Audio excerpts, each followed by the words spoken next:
Hey guys, welcome to Relatable. Happy Wednesday. Hope everyone is having a wonderful week. Today, in just a little bit, I'm talking to Steve Deace. You've heard him on the podcast at least a couple times before. He is going to break down this bombshell report from a left-wing outlet called the Intercept about the funding of gain-of-function research at the Wuhan lab in China and how probably, it's looking like Dr. Fauci actually lied before Congress when he said that he was not directing the funding of this kind of very dangerous research in Wuhan that very well could have led to the coronavirus outbreak. I mean, it's crazy. It does kind of seem like the dam is breaking in some ways, and Steve Deace is going to break that all down. I do have a couple other things to talk about before we get to that conversation in regards to COVID.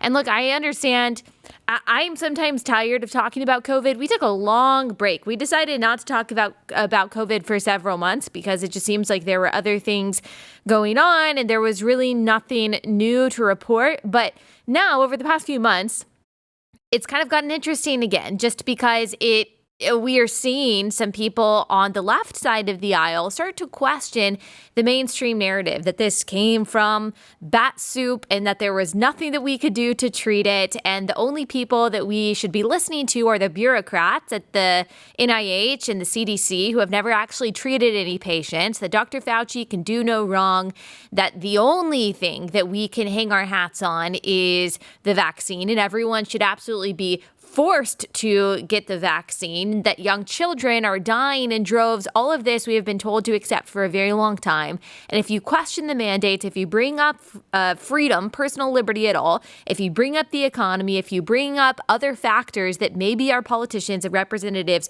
should consider when they are deciding on public policy, you are called an anti-vaxxer, you are called an anti-masker, you're called a conspiracy theorist who just wants old people to die. Never mind the fact that governors like Andrew Cuomo and other Democratic governors actually enforced policy that allowed elderly hospital patients who tested positive for coronavirus to be placed back into nursing homes before they actually recovered, spreading COVID and killing thousands of elderly people in New York and in other states where this happened. We had to ignore that.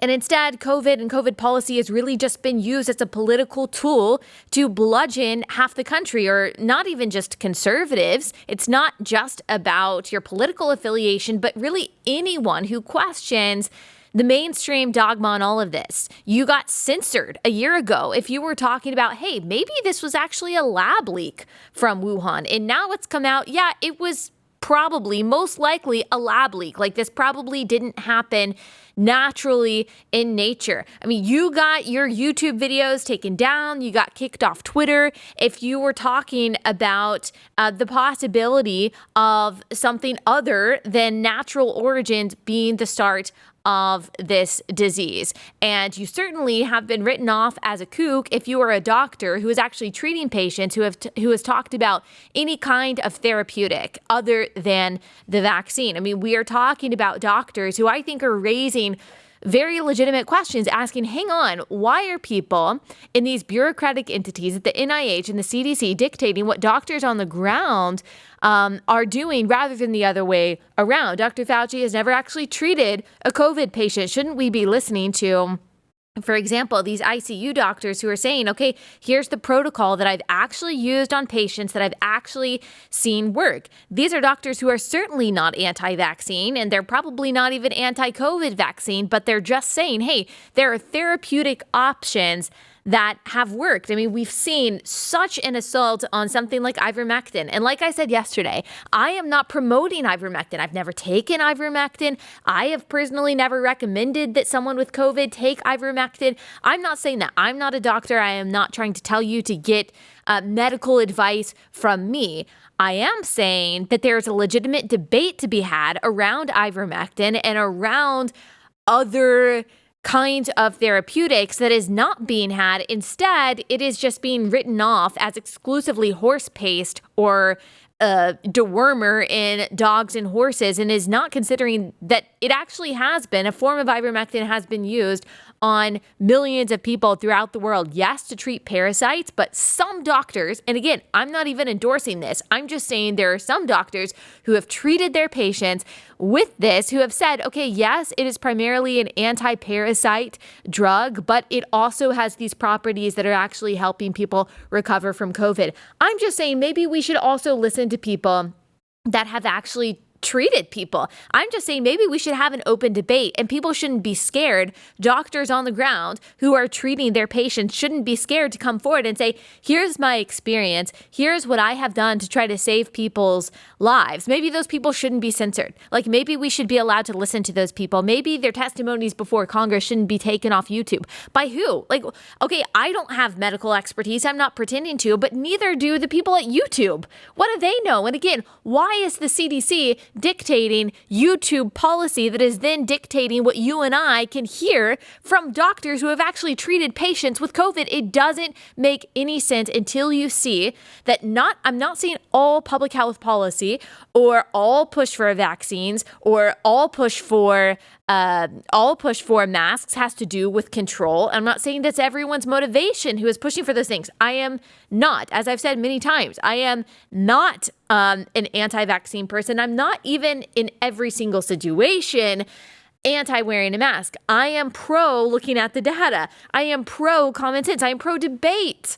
I am pro listening to actual experts, not just bureaucrats. That's what I am pro. And yes, I am pro-liberty when it comes to a lot of the policies that just don't seem to align with actual mitigation of the spread of COVID, as we've talked about many times.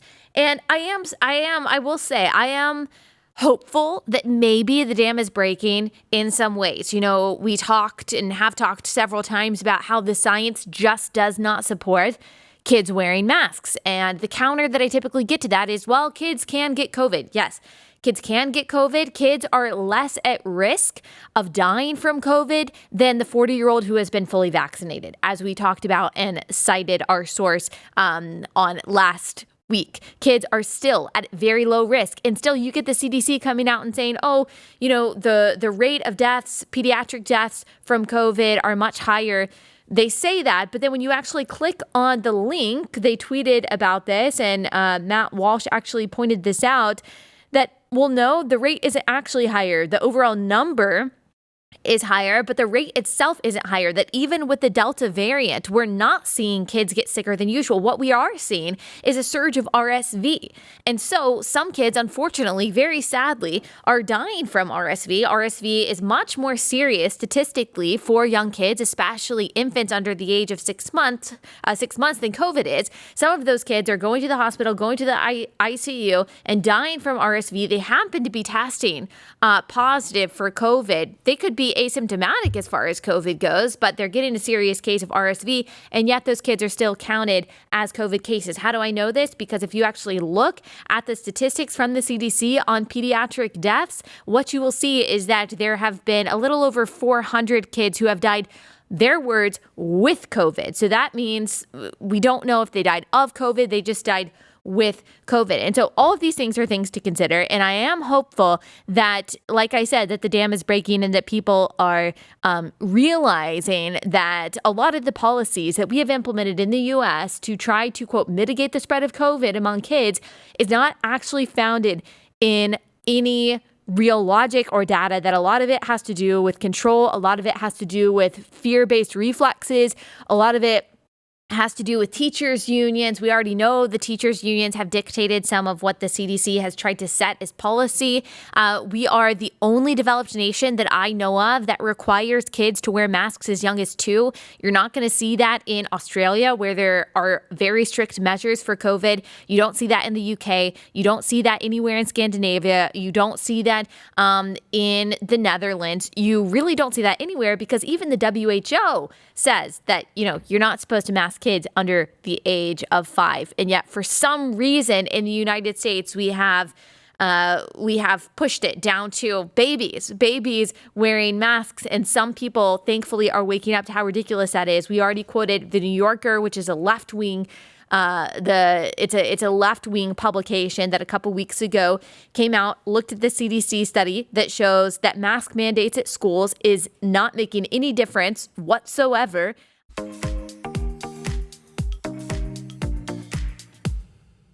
All right, I'm excited to tell you guys about my first sponsor for the day. That is Carly Jean Los Angeles. This is a clothing company, a capsule clothing company that's based in Los Angeles that I know a lot of you are familiar with. And this company is near and dear to my heart because Carly Jean is a wonderful person with wonderful values that I personally love to support, and she also supports this show. And you know, I've been super disappointed over the past couple of weeks as there's been so much propaganda and pushback against the Texas abortion law that some of my favorite clothing companies have come out publicly in favor of abortion. And it's really made me think a little bit harder about where I am buying my clothes from, and knowing that Carly Jean Los Angeles is a company that is not going to support abortion and Planned Parenthood, that we share a lot of the same values, really makes me feel good about spending my money there. They're an awesome company, and not only are they wonderful in that sense, but they also make amazing clothes. Their clothing is classic, it's timeless, it's meant to live life with you while transitioning into every stage of life, and I mean that literally. I wore their clothes when I was pregnant. I'm still able to wear them now because they're just that transitional. They're easy to wear. I am a very simple gal with very simple style. If you watch on YouTube, you've probably noticed I'm not, flashy like a lot of patterns or anything like that. So Carly Jean Los Angeles really is right up my alley. And plus, shopping can just be a hassle, and I don't have to worry about that with them. All those hours that you spend trying to sift through the, thousands of pages of clothes on a department store website, you don't have to do that anymore. You can spend that time with your family because Carly Jean Los Angeles makes shopping super simple. They're more than just clothes. They've got home decor, and they've got all different kinds of accessories that you can check out by going to carlyjeanlosangeles.com. If you use my promo code Allie, ALLIE, you'll save 20% off anything in their online store. That's promo code Allie to save 20% off anything in their online store. That's carlyjeanlosangeles.com. You can also check them out on Instagram, carlyjeanlosangeles.com, promo code Allie.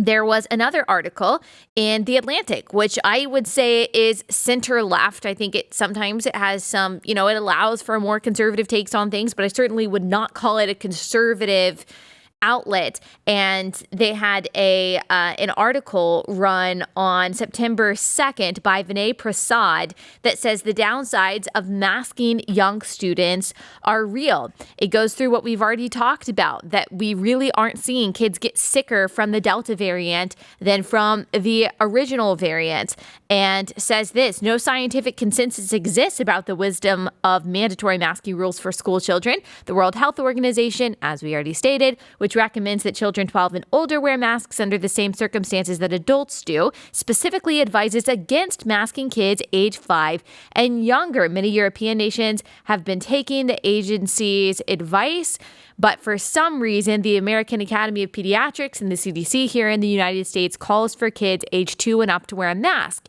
And as the author of the New York Magazine article noted, that author tried to reach out to the CDC and the American Academy of Pediatrics asking, hey, what's your data? What's your science behind kids 2 years old wearing masks? And they didn't respond. They sent some PDF about, kids can't get the vaccine yet, and so they need to wear masks. I don't understand the motivation behind this if it's not science. Is it really just some sociopathic need for control? I truly can't relate to that. I'm talking to my husband about that. People who just want control, who just want power, for the sake of having power and for the sake of having control over other people's lives, first of all, that's a telltale sign of an abuser. I'm talking about these bureaucrats, sociopaths who just want power for the sake of power. I just can't relate to that. That's why, one reason why I find it so ridiculous when people say, pro-lifers just want power over women's choices. No, I don't. I don't care. what you do, as long as you're not killing a child, yeah, then I care. I feel an obligation to speak up for the voiceless. But I truly don't understand what could be the motivation behind, if it's not science, 2-year-olds wearing masks against all reason, against all data that we have, unless it's just this sick obsession with controlling people. I really don't understand. And I do think that there is this kind of propaganda push. It's a little subliminal right now. They're making the preliminary case that children should also be forced to be vaccinated. And so they're talking about pediatric hospitalizations, leaving out the context of why kids are actually being hospitalized. They're talking about COVID cases rising among students, and they're talking about the masks. And they're also talking about how the people who are unvaccinated are harming the kids under the age of 12 who haven't been vaccinated yet, when again, that just doesn't make sense. They're really not at risk statistically. They're not at risk of getting serious cases of COVID and dying from COVID. Really. Like I said, they're less likely to die from COVID than the fully vaccinated person over the age of 30. So this idea that those who are not vaccinated are the ones that are hurting those who are vaccinated, it really just doesn't make sense. Knowing what we know, if the vaccine is effective at all, even if it's losing some efficacy, if it is effective the way that we've been told that it's effective to prevent you from getting seriously ill, but if you can still get COVID and you can still spread COVID if you're vaccinated, then number one, how do you know that it's the unvaccinated getting people sick if you can still get and spread COVID? And number two, why do you care? If the vaccine works, then why do people who are vaccinated, if I'm vaccinated, why do I care if you give me COVID? Because if I believe that my vaccine works, then I shouldn't care whether or not you choose to get vaccinated or not. Like, it doesn't make sense. It's all used as this political bludgeon against people that you disagree with and people that you want to try to demonize. And yet, as we have mentioned many times, this is not, I know the New York Times and CNN, they want you to think that it's only, white evangelical Trump supporters who are not getting the vaccine. And yes, I think that probably makes up a good proportion of people not getting the vaccine. But the lowest vaccination rate that we have by race is they're Black Americans. And I'm not condemning that at all. I think it's your choice. But people should probably keep in mind when you're talking about the unvaccinated being scum and not being able to get the health care that they need if they get sick and not being allowed into certain spaces, as for example, journalist Max Boot has argued for, that everyone needs a smartphone with their vaccination status on an app on it. Like, you are talking about disproportionately discriminating against Black Americans because disproportionately they're unvaccinated. That's just the truth. And here's one trick that I have seen the media do when they're talking about vaccination rates. So they'll go through all of the races to say who has not been vaccinated. And the only subcategory that they will use is white evangelicals. So they won't talk about the subcategory of Asian evangelicals or Black evangelicals. They'll say, okay, here's the vaccination rate amongst Asians, which is, by the way, highest of any group in the country, by the way. Here's the vaccination rate among Hispanic people. Here's the vaccination rate among Black people. Here's the vaccination rate among white evangelicals. Why white evangelicals?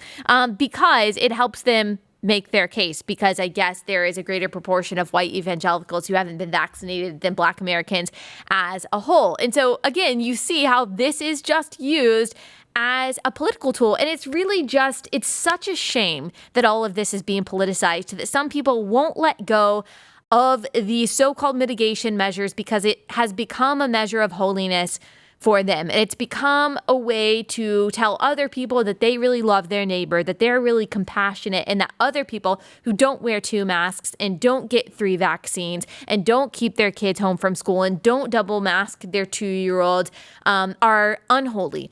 It's really such a shame that we have allowed these things to become symbols of virtue. And again, I'm not saying that we shouldn't take any measures or that you shouldn't personally take any measures. You might feel compelled to get a third vaccine. And that's all well and good, but you don't get to use that to call the rest of the country bad or stupid or selfish when the data just isn't there to say that those things are the only way to stop the spread of the virus.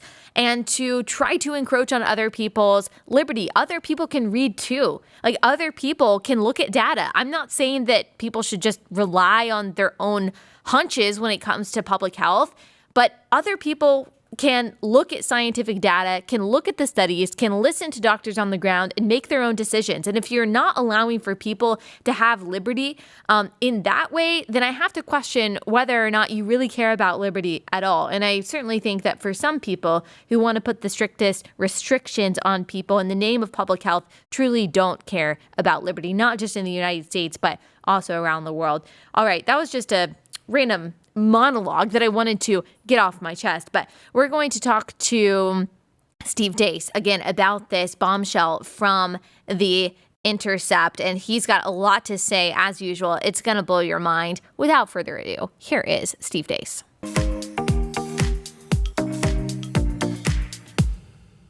Steve, thank you so much for joining us again. Every episode that you are on of Relatable, people rave about. They're always some of our most popular episodes. So thank you so much for... Well, thank you. Yes, thank you so much for talking about this. I just want to hear your whole take on the big Intercept story and what it all means. Well, I think the first thing we have to do is set the context of who the Intercept is. I mean, the Intercept, Politico accused the Intercept back in 2019 of trying to start a democratic civil war. It's kind of known for attacking the Democratic Party from the left. It's an uber progressive site. One of its co-founders is a sort of an Andrew Sullivan type of gay activist named Glenn Greenwald. He ended up resigning from his own publication back in 2019, I think it was, because they didn't want to print the truth about stuff, just Democratic Party propaganda. And so now you see him on Tucker Carlson on a regular basis. So this is not a right-wing publication, Allie. I would guess in you and I's combined careers, the amount of times we have affirmatively cited the Intercept as an entity to base any of our show content off, we can probably count on all of our single hand digits here, appendages. So it's not something we typically go to. This is from the other side. And what they found through a FOIA, Freedom of Information Act, what they found through over 900 documents is that it's very clear that Anthony Fauci and Francis Collins, head of the NIH and NIAID, that they, through a company called EcoHealth, directly funded gain of function research that was occurring not just at the Wuhan Institute of Virology,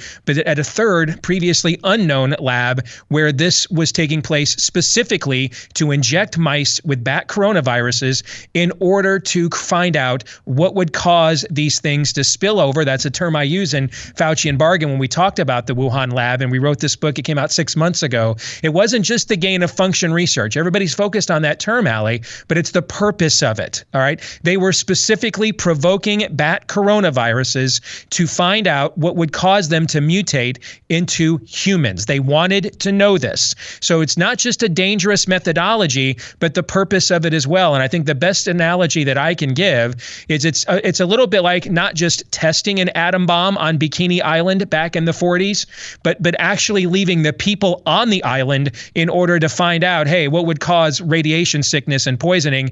Because remember this, more people live in Wuhan, China than live in all of Israel or all of Sweden. It is more populated than the state of Michigan. And that's just the city of Wuhan. And yet they were conducting these experiments so dangerous in a lab in such a heavily, densely populated area. And Dr. Fauci lied about this, it seems like, before Congress, correct? I don't see how there's any possible doubt that he is guilty of lying and perjury to Congress, given the information that is in the Intercept. The only way I would see that this would not be the case is if they just manufactured these 900 documents, specifically the two or the ones that implicate the two agencies that he's a part of. Remember, NIH oversees Fauci's organization, NIAID. Gotcha. And is anything going to happen to Dr. Fauci? Will he actually be held to account for this, do you think? Well, I mean, this is the same thing we saw, whether it's the Brett Kavanaugh hoax, the Russian collusion hoax. And I say this to my audience all the time, Allie. We are not a nation of laws, and we never have been. We are a nation of political will, and we always will be. Does anyone have the will to do something about this? And ultimately, that comes down to not just when Democrats are in control, but, we watched a Supreme Court justice's character absolutely slammed and smeared with no evidence whatsoever. And even under the previous Republican president, Julie Swetnick, who went on national TV and accused Brett Kavanaugh of being a marauding gang rapist, she's still out walking the streets free as a bird, just as you and I are, or at least as free as you can be in COVIDstan. So ultimately, that comes down to a question of political will. Right. And I think that the political will, or at least some Republicans are asserting to have the political will, but it does make you question, how deep does this corruption and secrecy really go? How many people knew about this funding of the gain of function research, just didn't say anything about it? I mean, is the bureaucracy just out to protect the bureaucracy, no matter whether they have an R or a D by their name? Is it really the people against the system, or are there some people in charge who actually care enough to push for accountability? I think the answer to that question is clearly yes. The fact that a lot of regime or state-approved media has completely ignored this report from a very left-wing publication. I think that just answers your question as well. The fact that he faced no questions from any legacy, talking about Anthony Fauci, from any legacy media apparatus that I'm aware of yesterday during the news cycle, I think answers that question. Keep in mind, here's what's fascinating about this, and I think this needs to be hammered home to audiences like you and I, like yours and mine. This is not, the virus doesn't care how you voted. 3 of the top 4 states for deaths in America are governed by Democrats. 11 of the top 20 states for deaths in America by COVID are governed by Republicans. It doesn't care. Politicizing this doesn't matter. People are suffering right and left, both from the virus, but then also from the mitigation efforts and the backside impact of those, like depression and suicides. Again, the tragedy doesn't care what your political stance is.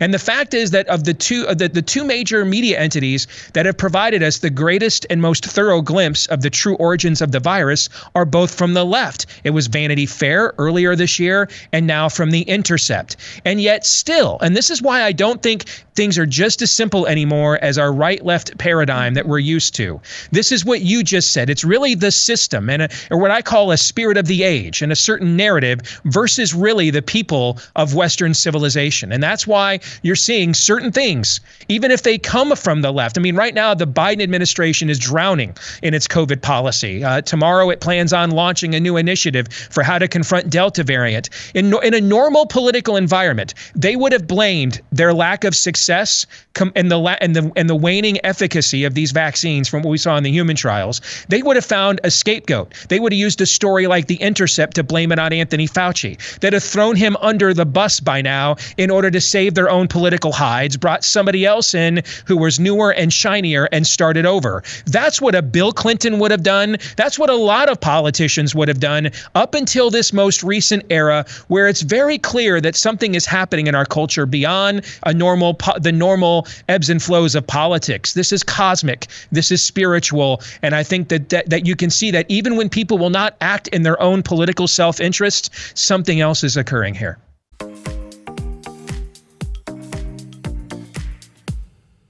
All right, my second sponsor for today is ExpressVPN. This is a product that I use on a daily basis because I care about my online privacy. Just think about everything you've browsed, you've searched for, you've watched or tweeted. Now imagine all of that data being crawled through, collected, and aggregated by third parties into a permanent public record, your record. Having your private life exposed for others to see was once something that only celebrities worried about, but in an era where everything that everyone does is online, everyone is basically a public figure, and third parties can buy your data to try to sell you products. Any kind of free service that you use online is not really free because you are the product. There are hundreds of data brokers out there whose sole business is to buy and sell your data. One of the data points that they try to get is your IP address. So they harvest, or the data harvesters use your IP to uniquely identify you and your location. But ExpressVPN takes care of that for you. Your connection gets rerouted through an encrypted server and your IP address is masked. So you're given a random IP address shared by other ExpressVPN customers that makes it very difficult for third parties to identify you and harvest your data. All you have to do is you create your account, you download the app, and your account works on up to 5 devices. So, you and your spouse and your teenagers don't have to get a bunch of different subscriptions. You just get one app. Everyone can download the app on their devices and you are protected. So if you believe, like me, that your data is your business, secure yourself with the #1 rated VPN on the market. Visit expressvpn.com/Allie. You'll get 3 extra months for free when you do. That's expressvpn.com/Allie, expressvpn.com/Allie.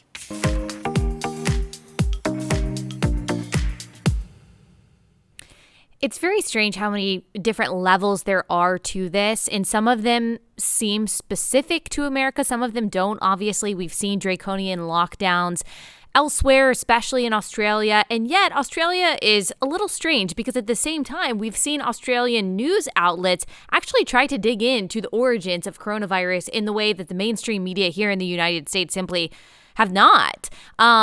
And yet, at the same time, they are basically reverting back to their original police state by locking people down because of, one case or one death. And then also, they are not forcing kids under the age of 12 to wear masks. They are following the WHO's guidance on that. And yet here in the United States, 2-year-olds are supposed to wear masks. And so actually, it seems like even though there are some states in the U.S. that have allowed some freedom for their citizens, it really seems like a lot of the confusion, a lot of the politicization of all of this, a lot of the just lack of logic and correlation to any real data is specific to the U.S. And it reminds me of something that you said. I talked to you on the show after January 6th, and I remember you saying that there is something strange going on in this country. In the minds of a lot of people in this country, they just don't want to know the truth. Like, they just don't want to see the truth about things. And that stuck with me because I think it's true. What do you think that is? Why do you think so many people are afraid of looking at what's happening in the United States, especially as it comes to the kinds of policies and the terrible reporting that we've seen surrounding all of this? Let me just put a finer point on the fine point that you just made. If I want to get data for vaccinated versus unvaccinated, for example, I got to go to the Israeli dashboard and translate Hebrew. I have to go to the United Kingdom dashboard. I can't get that from my own CDC here in the United States. Most states won't even let you go on their own Department of Health dashboards and let us know what that data indicates. A few do, like Oregon, and what they're showing is about 1 out of 4 hospitalizations are unvaccinated. But over and over again, I've had to, over the last 18 months now, of going down this COVID stand rabbit hole, I've had to use countries like Denmark and others to actually get real data that I have not been able to get from my own country, at least not at the same speed that other countries are offering it. And I think the greatest example of what you're talking about is Sweden. It was not maybe 10, 15 years ago, early in my career, moving from sports to politics. I did a debate in Wichita, Kansas. This was during the Occupy movement. And I debated an occupier. And his entire point was he wanted America to be more like Sweden. My whole career in this business, I've heard lefties say Sweden is what America needs to be more like. And now you can't get a lot of these people to acknowledge, at least ones that work in legacy media. It's like Sweden does not exist. Sweden has reported a total of 42 COVID deaths this summer. Right. The whole summer. That's what they've reported. And it's the least masked country in Europe. They are undergoing a vaccination surge right now, but they're barely over 50% of their population vaccinated. They never did mass lockdowns last year, as everyone knows, like the rest of the world did. And so I really believe, and I used a phrase earlier here with you, and it's one I use on my program frequently. I believe that you're seeing a spirit of the age at work. And this level of deception, this level of double-mindedness, where you walk into a room and when a room is chloroformed, you can't breathe, it has no oxygen. And that's really what's happened to the truth in our culture. It's been chloroformed. It's like absent. We're not immoral either. We're like amoral. It's like absent any standards, absent any objective reasoning or truths. To me, that's all demonic. And I use the phrase spirit of the age as sort of a colloquialism to kind of describe basically the physical manifestation of what I really believe is the demonic intrusion and invasion of our culture. And people, I guess, the question is, how do you know when you're being deceived? You don't. That's the nature of deception. But even trying to wake people up by saying, for example, I went back and forth with a pediatrician who listens to the show, very kind woman, who was upset when I was talking about the different studies that show that, hey, kids don't really need to be wearing masks, and a bunch of our peer countries don't force kids to wear masks. The WHO, which I think is a corrupt organization, even says that kids under 5 should absolutely not be wearing masks. And, here's the data. Let's look at the different, the different statistics supporting this assertion that kids shouldn't wear masks. And, she came to me and she was very upset about this. And so I said, okay, what contrary data kind of do you have? Do you have to support your argument that kids as young as 2 should be wearing masks? This is someone who is a Christian, a conservative, and she did not have any. What she kept on coming back with is, kids are getting it, or kids can spread it to older people. And I kept on trying to go back to, okay, but what does that have to say about masks? Are you telling me that you've seen data that masks work? And she just kept avoiding the question. And what I realized is that people who accepted at the very beginning that everyone has to be masked, they cannot let that go because it's just become a part of some people's worldview. It's become, for some people, a religion, an outward sign of their virtue, that it does not matter. It doesn't matter how much data you show them, especially now when it pertains to the vaccines. That's another tier of holiness that people feel like they have accomplished and they can use to bludgeon, the unholy people who don't get the vaccine. They won't let it go. And that's what I fear, that this is truly never ending, because like religious zealots, we've got about half of the country that is clinging to this stuff and no data can change their mind. What you just described, to use an old-fashioned stained glass window term, that's classic idolatry. Right. If you walked into this pediatrician's office and demanded that she remove the spleen of your child, and said that the spleen, and pointed to your child's arm and said, hey, my child has a really bad sore on their arm. That's their spleen. Remove the spleen from their arm. She would say, ma'am, sir, your child's spleen is not in their arm. You don't know what you're talking about. She would maybe take you to an anatomy book. She would show you an objective framework to prove to you that your psychosis, your fear is not rational, is not backed by any reason, science, or data, that your child doesn't need their spleen removed because they have a sore on their arm, right? That's what she would do in another context. And yet, when it comes to this symbol, this talisman, she reverts to a form of humanistic, emotion-driven dogma sentiment that isn't backed by any of that objective information whatsoever. It's the same thing you get when this is why I said earlier, the traditional Venn diagram here doesn't add up, because I used to go after, lefty physicians that would come on my local show back in the day and argue for abortion. And they would say, and I would say, well, how do you know when life begins? And they had no answer for me. And I said, how come when you walk into an OR, you accept objective truth? You understand that you cannot operate on the patient based on what you think the patient's anatomy is, but instead what the anatomy actually is. And if you act on your own instinct as opposed to objective truth, you're going to kill someone and be sued out of business. But when I ask you a point blank question, does a being with a heartbeat, is that person alive? You can't answer that when there's no more objective standard for determining life or death of a human on this planet than the existence of a heartbeat. It's because there's idolatry there. And there is no objective reason or data that you can get to reason with people. That ultimately is a spiritual problem. And a lot of our people are in the grips of this. They don't want to let this go. This has provided a form of meaning. It also shows, hey, was I fooled by something? something. This is the amount of idolatry that is at work and at stake here. It is absolutely breathtaking. Mm-hmm. And when it comes to kids, let me throw this stat at your audience. This will blow your minds, okay? Last month, CDC reported a little over 400 children had died so far. A little over 400 minors had died so far with COVID. And now keep in mind, that just means that when they died, they tested positive for COVID. Doesn't mean it was the underlying cause of their death, but we'll count them. Just a little over 400 children died. About a week later, NASA announced that a meteor, there was the odds of a meteor coming to Earth and creating an extinction level event in the year 2300. I ran the math on this. Now, this is data from 2 government organizations, all right? There is, Allie, 12,000% odds higher that a meteor will strike the Earth and create an extinction level event in the year 2300, according to NASA, than there is a child in America will die with COVID, according to CDC.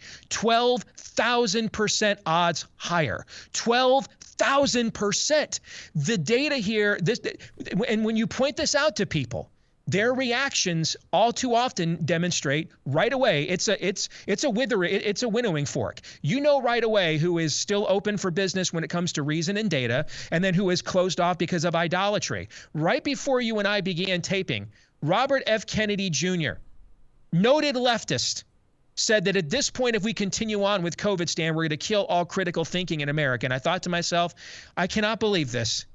I've lived long enough to see everything. Iowa and Iowa State are going to both be ranked top 10 teams on Saturday. Never thought I'd see that in my home state. And now I'm like, amen to RFK Jr. But that's where we are right now. Yeah, and that's surprising, not just on politics. He says several things I would say that probably you disagree with and I disagree with. But anyone who says that critical thinking is going to die either a slow or a swift death is absolutely true. That pronouncement is true.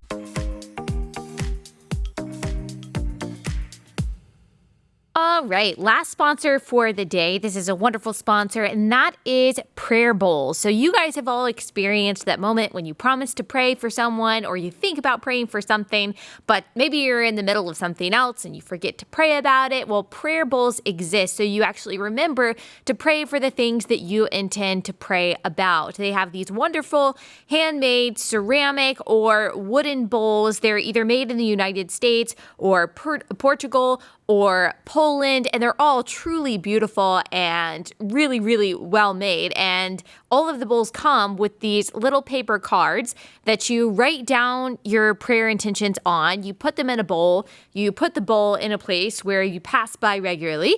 And when you pass by, you pick out your little prayer intention, and that reminds you to actually pray for the things that you said that you were going to pray for. It's important for us to keep our intentions, to keep our promises, especially when it comes to prayer. The book of James says that the prayers of a righteous person have great power. It's such a wonderful thing to consider that when we pray, it's actually doing something, not just in our obedience to God, but it actually has an effect. That's such a wonderful grace that we have been given by the God of the universe. So I love what Prayer Bowl represents. I love their mission, and I love what they actually do. I have a prayer bowl in my house. I've got the cherry wood Noah. It's one of their most popular bowls. I didn't even realize that when I picked it out. I saw it and I was like, oh, this is beautiful. It goes with the decor in my house.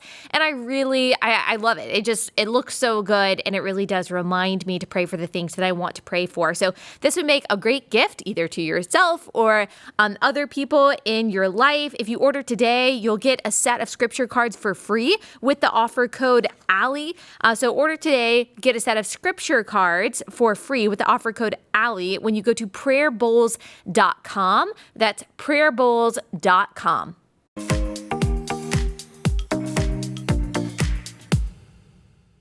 There are a lot of things that I want to keep talking to you about, but with the limited time that we have left, I'm wondering, based on the data that we have, especially like you said, data coming out of Israel that shows that natural immunity is much better, much stronger than the immunity that we are seeing from the vaccine. Knowing that bit of information and knowing what you know about theology, I would love to hear your reaction to David French's article from a couple weeks ago that says, if you don't get the vaccine, you are not loving your neighbor, you are selfish, and I think basically came out in favor of at least employer level vaccine mandates. What's your take on that?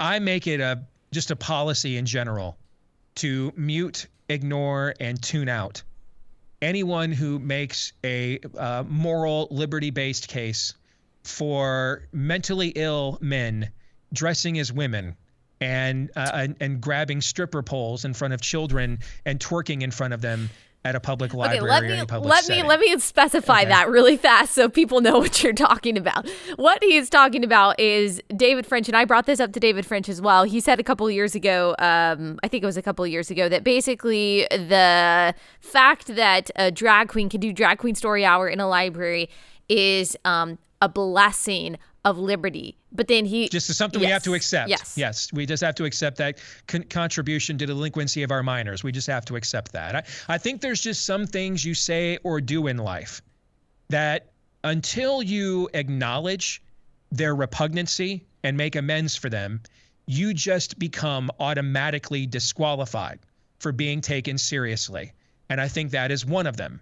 Now, if someone in general who hasn't made such an asinine and absurd claim has a question along those lines, this would be my answer. If you look at the first of all, the first commandment, all right, is to love the Lord the greatest commandment Jesus says is to love the Lord your God with all your heart, soul, mind, and strength. So that comes first. In order to do that, how do I do that?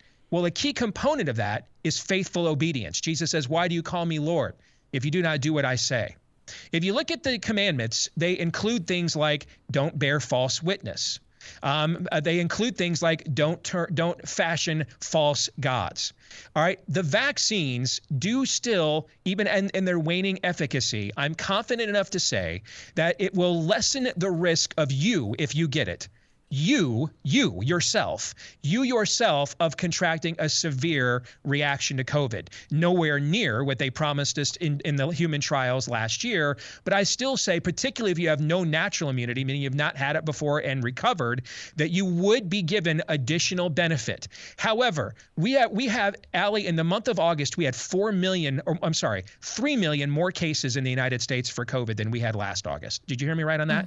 3 million more cases this August than last August. CDC director herself admits, Rochelle Walensky, that they do not provide transmission efficacy any longer, meaning you're not really doing much of anything getting vaccinated and stopping you from spreading it to someone else. Therefore, this whole idea of loving my neighbor as I love myself, that is not what these are therapeutics. They are not magical elixirs that immunize you against transmission. All the data real time shows this. Our own CDC director is admitting this. Israel is seeing its greatest case explosion ever, and over about 80% of everyone over the age of 16 has been fully vaccinated with 2 doses of Pfizer in the nation of Israel. So even what he's asserting from a premise standpoint doesn't line up with data. He and others who make this claim are breaking the commandment against bearing false witness. They are claiming something in the public square that is clearly not true. And then you have to question the motivations for doing so. And one could just be they're just deceived or deceivers themselves. The other could be they have turned this process of looking virtuous or the vaccines or the masks into their own, they fashion them into their own idols. And if that is the case, then they have actually broken the second commandment, not to worship false gods. So do this for me. I think this is a simple thing we could all agree to. Make sure you yourself are not currently breaking any of God's commandments before you start giving other people advice on how to honor God. That would be the whole log in your own eye, speck in the other person's eye principle. Well, I hate to end there. There's so many other things I could ask you, but thank you once again for breaking down things for us so clearly and in such a compelling way. Everyone needs to go out and buy your book, The Fauci Bargain. You're coming out with another book. You write books like every 3 months, it seems like. And check out your show, The Steve Deace Show. Thank you, Allie. Always good to see you. Thank you.